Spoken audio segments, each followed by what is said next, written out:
அந்த சிலுவைக்கு கீழே எழுதப்பட்டிருக்கிறது, He came to redeem our bodies and to cleanse our hearts. நம்முடைய சரீரத்தை மீட்கவும், நம்முடைய உள்ளத்தை சுத்திகரிக்கவும், இருதயத்தை சுத்திகரிக்கவும் வந்தவர் அப்படின்னு எழுதப்பட்டிருக்கிறது. அது மட்டும் இல்லை, அந்த சிலுவையை தூக்கி பிடிச்சிட்டு இருக்கிறாங்க. கீழே தேவதூதர்கள் நின்றுக்கிட்டு இந்த சிலுவையை எல்லாருக்கும் முன்னால தூக்கி பிடிச்சிட்டு எல்லாருக்கும் காட்டுறாங்க, இதை பாரு, இந்த காட்சியை பாருன்னு. இயேசுவே சொன்னார் இல்லையா, நான் உயர்த்தப்படும் போது எல்லாரும் என்னிடத்தில் இழுத்துக்கொள்வேன்னு சொன்னார் இல்லையா. சிலுவையில் அவர் உயர்த்தப்பட்டு சிலுவையில் தூக்கி வைக்கப்பட்டு மரிக்கிறத பற்றி சொன்னார். அப்போ எல்லாரும் என் பக்கம் இழுத்துக்கொள்வேன்னாரு. இந்த தேவதூதர்கள் இந்த சிலுவையை தூக்கி பிடிக்கிறாங்க. இந்த தூக்கி படிக்கிற அந்த தேவதூதர்கள் முகம் பிரகாசிக்கிறது, சந்தோஷத்தினால் நிறைந்திருக்கிறதாம். ஏன் சந்தோஷத்தால் நிறைந்திருக்கிறது?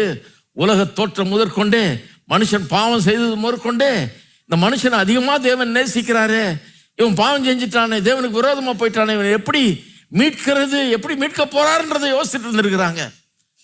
அவங்களுக்கு விளங்கல, அவங்களுக்கு தெரியல. கர்த்தர் அதை வெளிப்படுத்துறாரு. பல்வேறு ஆபிரகாம், ஈசாக், யாக்கோபு போன்ற எல்லாருடைய சரித்திரத்தின் மூலமா வெளிப்படுத்துறாரு. அவங்களுக்கு விளங்கல. அவங்க நினைச்சிருப்பாங்கன்னு நினைக்கிறேன், மரியாள் மூலமா இயேசு உலகத்துல பிறக்கும் போது அந்த மெய்ப்பர்களுக்கு போய் சொல்றாரு. என்ன சொல்றோம்னு தெரியாம போய் நியூஸை மட்டும் சொல்லிட்டு வர்றாங்க. என்ன பண்றாருன்னு விளங்கல அவங்களுக்கு. ஏன் தேவகுமாரன் திருத்துவத்தின் 2ஆம் நபர் இந்த உலகத்துக்குள்ள வர்றாரு, ஏன் ஆண்டவர் அவர் அனுப்புறாரு, விளங்கல அவங்களுக்கு. போய் செய்தியை மட்டும் சொல்லிட்டு வர்றாங்க. அது மட்டும் இல்லை, சிலுவையில் இயேசு மரிக்கும் போது பிதா ஒண்ணுமே பண்ணல. என் தேவனே ஏன் என்னை கைவிட்டேன்னு சொல்லிட்டு மரிச்சாரு. பிதா அவரை மீட்கல, அவரை விடுவிக்கல, மரிக்க விட்டாரு. தேவதூதர்களுக்கு வழங்கல. உருவிய வாளோடு ரெடியா நிக்கிறாங்க. தேவதூதர்கள் ஒரு கட்டில் தேவன் கொடுத்திருந்தாருன்னா விடுவிச்சிருப்பாங்க அவரை. கட்டில் வரல தேவனிடத்திலிருந்து. அவளுக்கு ஆச்சரியம், என்னத்துக்கு குமாரன் அனுப்பிச்சார், எதுக்கு இப்படி சாகடிக்கிறாங்க? அடிச்சு துன்புறுத்தி துப்பி அரைஞ்சி சிலுவையில் அரைஞ்சு அவமானப்படுத்தி கொள்றாங்க. கடவுள் பார்த்துட்டு இருக்கிறாரு அப்படின்னு பார்க்குறாங்க. உயிரோடு எழும்புகிறாரு. கர்த்தர் சொல்றாரு, இந்த கல்லறை வாசலில் உட்காந்து வர போறவங்களுக்கெல்லாம் சொல்லு, இங்கே இல்லை அவருன்னு. அங்கே உட்காந்து சொல்ற வேலை, வாட்ச்மேன் வேலை பார்த்துட்டு இருக்கிறாங்க தேவதூதர்.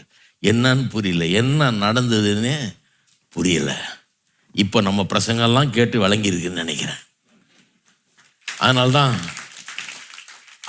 வேதவசனம் சொல்லுது, அவர்கள் உற்று நோக்கி கொண்டிருக்கிறார்கள் என்று.